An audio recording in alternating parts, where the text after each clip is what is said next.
Welcome to middle education. Finally कक्षा 10वीं के सोशल साइंस का पेपर हो चुका है और जिस प्रकार से मैंने आपको क्वेश्चन बताया था वैसे ही एग्जाम में क्वेश्चन 100% देखने को मिला है। मैंने बोला था ना कि लाइव क्लास में जरूर जुड़ना, और कल के लाइव क्लास में जो भी बच्चा जुड़ा था आज अपने एग्जाम में तबाही मचा के आया है।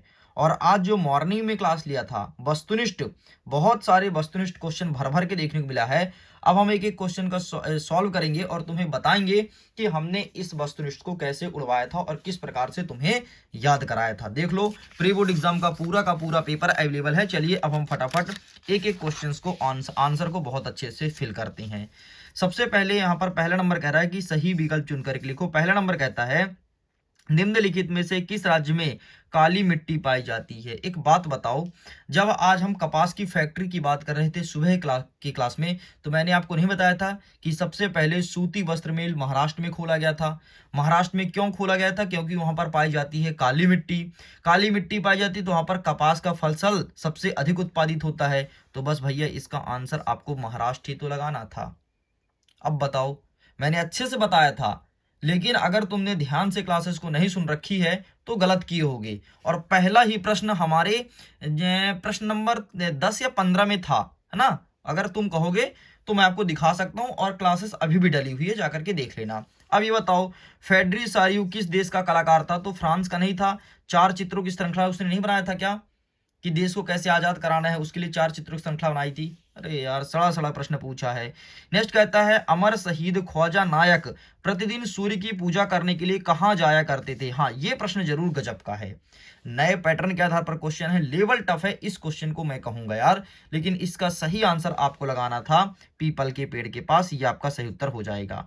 बिल्कुल, वो सूर्य भगवान की पूजा करते थे, लेकिन पीपल के पेड़ के पास जाकर के सूर्य भगवान की पूजा किया करते थे। ये लेवल का क्वेश्चन है भाई, है ना। अगर ये ना बना होगा तो मैं कहूंगा बिल्कुल कि हाँ टफ था, लेकिन ये दोनों ना बना हो तो भाई मैं फिर ऐसे में नहीं मानूंगा, ठीक है। नेक्स्ट देखो, और घटिया प्रश्न। पूरे विश्व में 193 देश हैं, ठीक है, और कितने देश में संघीय शासन व्यवस्था शामिल है? तो 25 देश में संघीय शासन व्यवस्था शामिल है ना। इसको मैंने अपने मॉडल पेपर में क्वेश्चन दिया था। नेक्स्ट देखो, धर्म को कभी भी राजनीति से अलग नहीं किया जा सकता, ये कथन किसका है? महात्मा गांधी का कथन है। इस क्वेश्चन को मैंने बहुत अच्छे से कराया था और बताया था तुम्हें, कल के क्लास में बताया था कि धर्म को कभी राजनीति से अलग नहीं करते, महात्मा गांधी का कथन है। साथ ही मैंने तुम्हें यह भी बताया था कि जब फ्रांस छींकता है तो सारे यूरोप में सर्दी जुकाम होती है, मैटरनिक का कथन है। और एक कथन और मैं तुम्हें सुबह के क्लास में कराया था।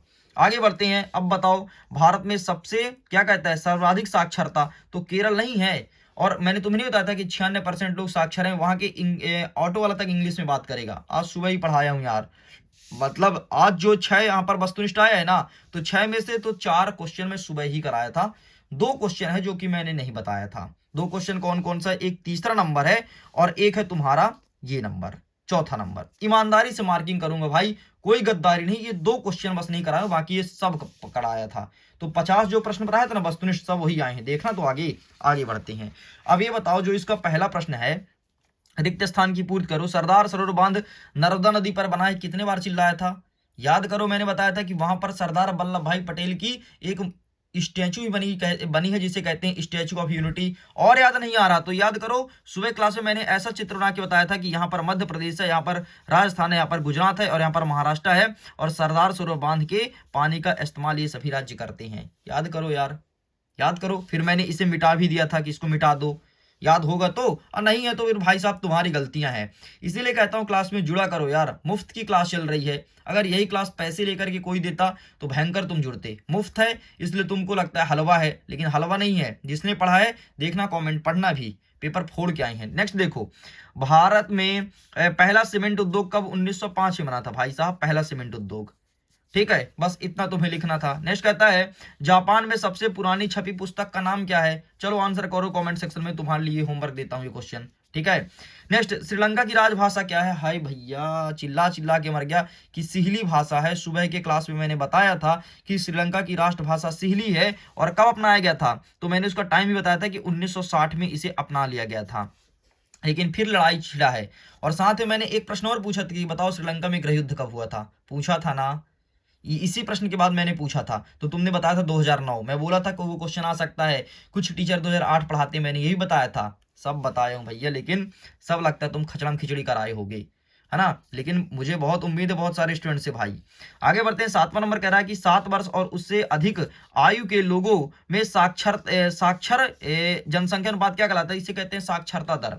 नेक्स्ट कहता है भारत में खाद्य तेल की सबसे बड़ी उत्पादक कंपनी कौन सी है। हाँ भाई, ईमानदारी से क्वेश्चन को मैं नहीं पढ़ाया हूँ भाई, नहीं पढ़ाया हूँ। मुझे नहीं पता था कि ऐसे ही क्वेश्चन ही पूछेगा, लेवल टफ है ये क्वेश्चन, कोई नहीं पढ़ाएगा। मैं क्या, कोई टीचर को देख लो, कोई भी जिस भी चैनल से तुम पढ़ते होगे, जिसको तुम अपना गुरु मानते हो, आदर्श मानते हो, वो खुद तुमको ना बताया होगा, ईमानदारी जा करके उससे देख लेना। और अगर तुम्हारा वो टीचर ईमानदार होगा तो वो खुद अपने सीने पे हाथ रख के बोलेगा कि हाँ यार ये क्वेश्चन मैंने नहीं पढ़ाया है। कोई नहीं पढ़ाया होगा भाई, ऐसे क्वेश्चन नहीं पूछता है। लेकिन पता नहीं इस बार कैसा कैसा क्वेश्चन दे रहा है कि मास्टर तक से ना बने, है ना।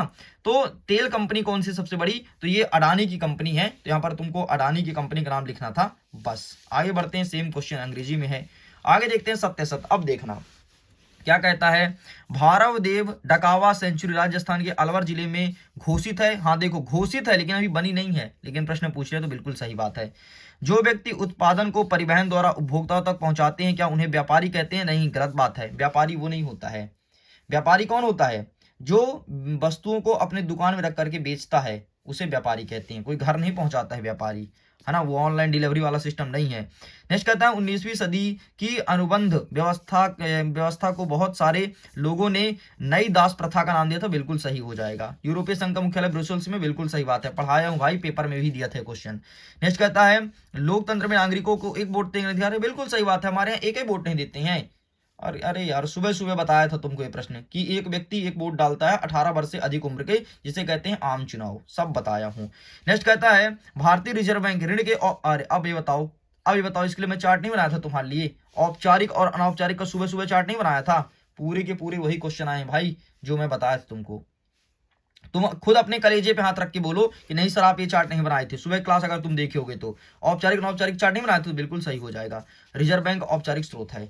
और अनौपचारिक कौन कौन सा है, नात रिश्तेदार, याद करो 10 रुपए मांगने जा रहे हो, 10,000 मांगने जा रहे हो, मना कर दे रहा है, सब ये बताया था यार, सब बताया था।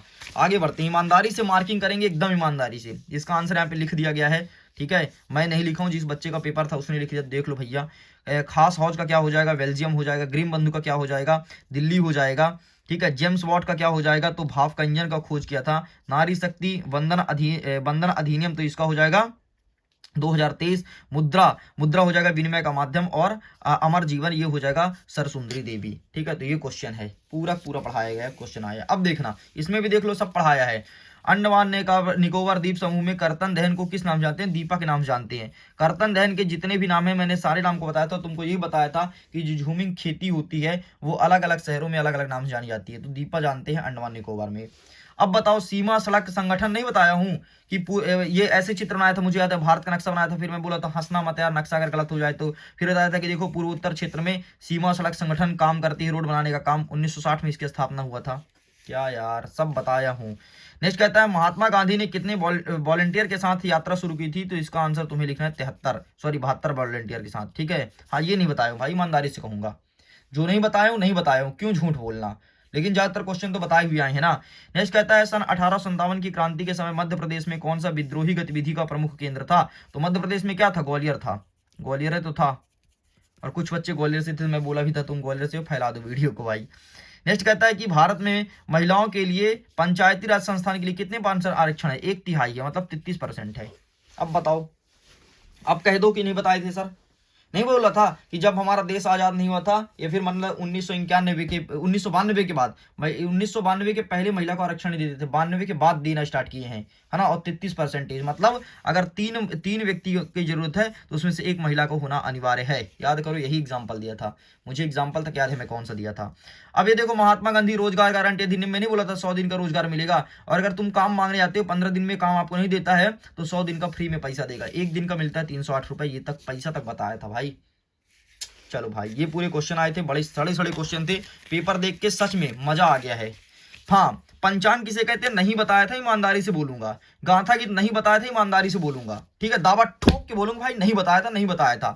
हाँ, सर हेनरी मार्टिन स्टेलिन कौन था, नहीं बताया था, ये भी नहीं बताया था भाई। 4 नंबर का मेरा बताया हुआ क्वेश्चन नहीं आया, ईमानदारी से कहता हूँ। लेकिन अब सुनो, सतत पोषणीय विकास, सस्टेनेबल डेवलपमेंट गोल, भारत में नियोजन के 2 सोपान नहीं बताया था, लेकिन ऊपर वाला बताया था। जैव विविधता, मेगा बायोडाइवर्सिटी, याद करो भारत देश के 4 जैव विविधता का नाम भी बताया था।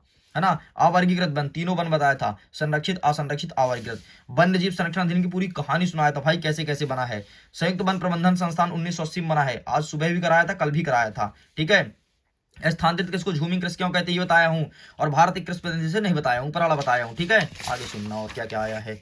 नेक्स्ट, खनिज आधारित उद्योग, ये वाला नीचे वाला बताया हूं, लोगों को आधारभूत उद्योग क्यों कहते हैं। बहुत सारे बच्चे इसका आंसर भी बहुत अच्छा दे रहे थे कल की शाम के क्लास में। सत्ता का विकेंद्रीकरण बताया हूं, सत्ता को बांटना, क्या बात कर रहे हो, ठीक है। लोकतंत्र पारदर्शिता, लोकतंत्र की दो विशेषताएं, ये बताया हूं तुम्हारे एग्जाम में। जमा मांग, मांग जमा बताया हूं तुमको। वैश्वीकरण याद करो, मैंने तीनों चीज बताया था, एलपीजी, लिबराइजेशन, प्राइवेटाइजेशन, ग्लोबलाइजेशन, तीनों बताया हूं, तो इसमें वैश्वीकरण आ गया, मतलब क्या है, जी आ गया, ग्लोबलाइजेशन आ गया, ठीक है। नेक्स्ट देखो, बाजार में उपभोक्ता को शोषण, अरे भैया इस क्वेश्चन को मैं बताया हूं, जाकर के बूस्टर डोज उठा लेना। अभी बूस्टर डोज यहाँ पे है, रुको दिखाई देता हूँ, एक सेकंड रुकना, ऐसे थोड़ी ना होता है यार। हलवा हलवा क्वेश्चन आया है, तुम कहते हो सर क्या बताएं। ये देखो, उपभोक्ता जागरूकता आवश्यकता, ठीक है। उपभोक्ता जागरूकता शोषण किस प्रकार से होता है, तो यही तुम्हें आंसर लिखना, जो जो आवश्यकता वाला बताया हूँ ये चुपचाप यहीं छाप देना था, क्वेश्चन सेम है। उपभोक्ता जागरूकता आवश्यक क्यों, मतलब शोषण हो रहा है तभी तो आवश्यकता है। सेम क्वेश्चन है भाई, सेम क्वेश्चन, देख लो तुम्हारे सामने है, देख लो, बूस्टर डोज है, कुछ और नहीं है। नहीं बोल दो कि साहब पता नहीं भगवान जाने कहाँ से लिख लाए हो। और देखो, प्राथमिक द्वितीयक तृतीयक क्षेत्र में अंतर स्पष्ट करो, यही भी दिखा देता हूँ, रुको। अरे हलवा, ये देखो प्राथमिक द्वितीयक और तृतीयक, देख रहे हो, प्राथमिक द्वितीयक तृतीयक, देख लो भैया। आगे बढ़ते हैं, सार्वजनिक और निजी क्षेत्र में अंतर, ये भी तुम्हें बताया हूं, ठीक है। नेक्स्ट, नेक्स्ट क्या कहता है कि पहले विश्व युद्ध के समय औद्योगिक उत्पादन क्यों बढ़ा था, ठीक है। ये क्वेश्चन देख लो, व्यापार वाला क्वेश्चन देख लो, इस प्रकार से सारे क्वेश्चन तुम्हारे सामने। राजनीतिक दल वाला देख लो, सब बताया हूं भाई ये, ठीक है। आगे देख लेते हैं, हाँ मैपिंग, मैपिंग जरूर मैंने नहीं कराया था, लेकिन टेलीग्राम पर अगर तुम जुड़े होगे तो टेलीग्राम पर मैं कोरा वाला भेज दिया था, और तुमको शायद कल्चर बताया था, और यहाँ से क्वेश्चन इस प्रकार से आया है। तो मैपिंग मैंने पढ़ा नहीं पाया था, इसका रीजन ये था क्योंकि मेरा बहुत ज्यादा भ्रष्ट हो गया था दिमाग, है ना, लगातार पढ़ाते पढ़ाते पढ़ाते पढ़ाते, इसलिए मैपिंग की क्लास नहीं हो पाई थी। लेकिन कोई बात नहीं, जितना हुआ है उसमें से कितना आया है, तो जितना मैं पढ़ाया हूँ मात्र उसमें से 4 नंबर का पेपर नहीं आया, ईमानदारी से कहूंगा भाई साहब। तुम किसी को बता दो कि 4 नंबर का नहीं आया हो, मैं भी कहूंगा, तुम भी कहोगे कि हाँ सर नहीं आया, अगर तुम एक ईमानदार स्टूडेंट हो तो। जैसे मैं ईमानदारी से मार्किंग कर रहा हूँ वैसे तुम भी करो ना भाई, ईमानदारी से बताओ 71 नंबर का ठोक क्या आया भाई, अपन बोलेंगे आया है, और तो देख लो तुम्हारे सामने एक एक चीज अवेलेबल है। तो इस प्रकार से स्टूडेंट्स, ये तो तुम्हारे सोशल साइंस का पेपर था, ये तो हो चुका है। अब तुम्हारा नेक्स्ट पेपर संस्कृत का है कि आईटी का है, कमेंट में लिख देना, और मैं जो पढ़ाऊंगा वो एग्जाम में आएगा। लाइव क्लास में जुड़ना जरूर, अगर एग्जाम में तबाही मचाना है। बाकी भगवान के ऊपर है, आपके ऊपर है कि आप क्या चाहते हैं, क्या करना चाहते हैं। चलिए मैं वीडियो को एंड करता हूँ, थैंक्स फॉर वॉचिंग, जल्दी मिलते हैं नेक्स्ट शाम को लाइव क्लास के साथ, बाय बाय।